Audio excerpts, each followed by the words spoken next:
get ready for a blast from the past as we dive deep into the absolutely absurd world of all that. If you're here for nostalgia, you're in the right place. Stick around because you're getting exactly what you clicked for. Now, we've got an exciting journey ahead with 5 main sections and a bonus surprise at the end. But before we embark on this trip down memory lane, make sure to smash that subscribe button and ring that bell. Trust me, you don't want to miss this. Now, let's break it all down.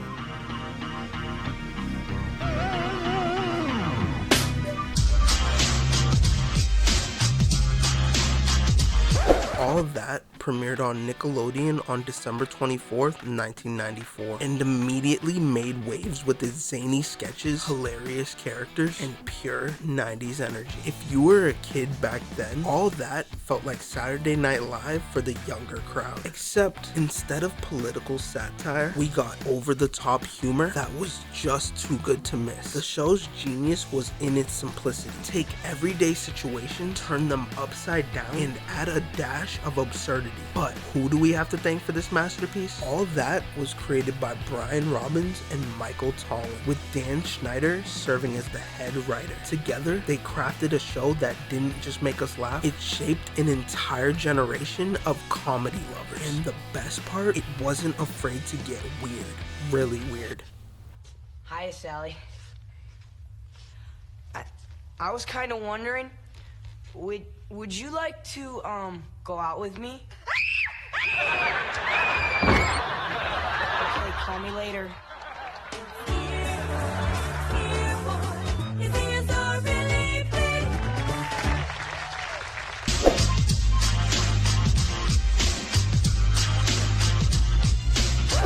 Let's talk about some of the cast. We're talking about some of the most talented young comedians of the 90s. First, we had Kel Mitchell, who gave us life with his Good Burger character. How can you forget? Welcome to Good Burger, home of the Good Burger, may I take your order? A line that is forever etched in Nickelodeon history. Then we had Kenan Thompson, who became a household name with characters like Super Dude. That's right, I'm Super Dude, the teenage superhero with powers far beyond those of idiots like this guy with a plunger on his face. I can fly through the air and I can bend things that are hard.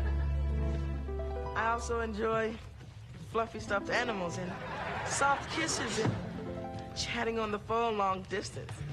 And Pierre Escargot, the French-speaking, bathrobe-wearing weirdo sitting in a bathtub. Les singes chatouillent mon vent. Monkeys articulating my tummy.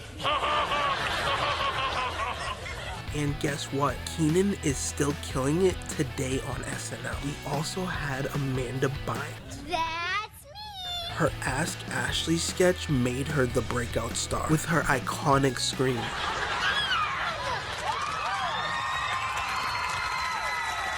And let's not forget Lori Beth Denberg. Her Vital Information sketch was, ironically, some of the least useful but funniest info you'd ever get. Never take 2 pieces of bread, put them on either side of your father's head, and then say, "Oh, who's that sweet daddy sandwich face?" And we can't forget Danny Tamborelli, the hilarious redhead who joined the cast in the later season, bringing his goofy and high-energy style to the sketches. Nick Cannon, who would go on to become a massive TV personality, was also part of all that, proving early on that he was a star in the making. Excuse me. Excuse me. No, you didn't. I know you just did not interrupt my booty quaking. Josh Server was the only cast member to appear in all 6 original seasons, and he was famous for his zany characters like Detective Dan. Giovanni Samuels brought her unique charm and humor to the cast in the early 2000s, while Jamie Lynn Spears made a splash as a cast member before moving on to her own show, Zoe 101. And let's not forget Drake Bell, who gave us the forever remembered character, Totally Kyle. Oh, totally. Kyle was your classic surfer dude who was, well, totally chill. His catchphrases and spaced out attitude made him one of the most loved characters on the show. That was totally Kyle. Totally.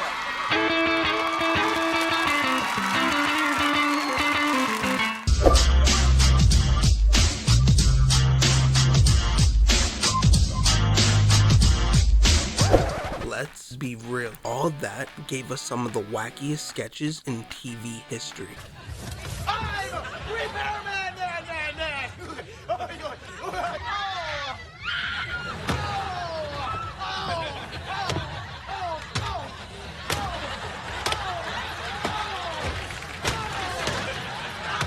To the loud librarian who had absolutely no concept of whispering. Each sketch had us laughing till our sides hurt. There was something for everyone. Ridiculous physical comedy, clever wordplay, and sometimes just flat out absurdity. Remember the everyday French with Pierre Escargot? No one knew what was going on, but we were all laughing anyway. All that wasn't just funny, it was unpredictable. That's what kept us coming back for more.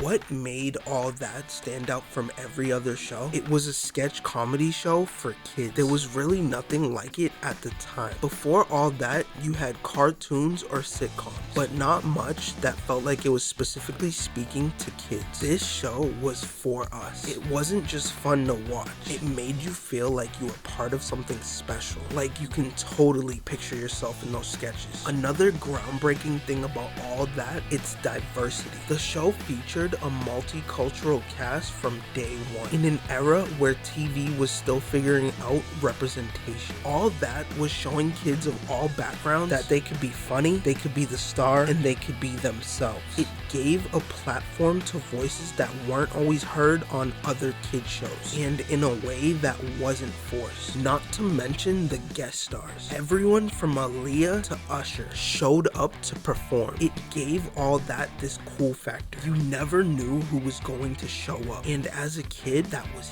huge. This wasn't just a show you'd watch after school. All that was a cultural event you couldn't miss.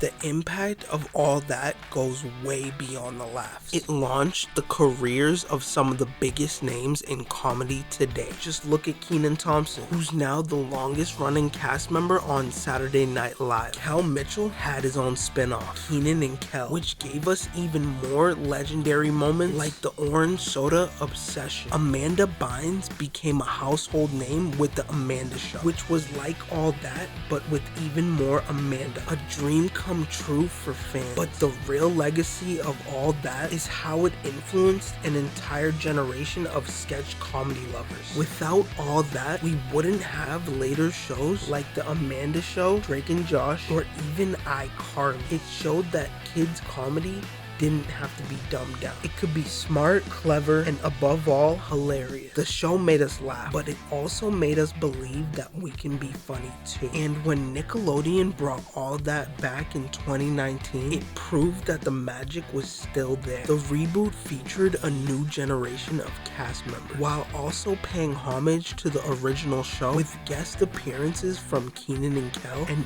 even Lori Beth Denberg. It was like no time had passed at all.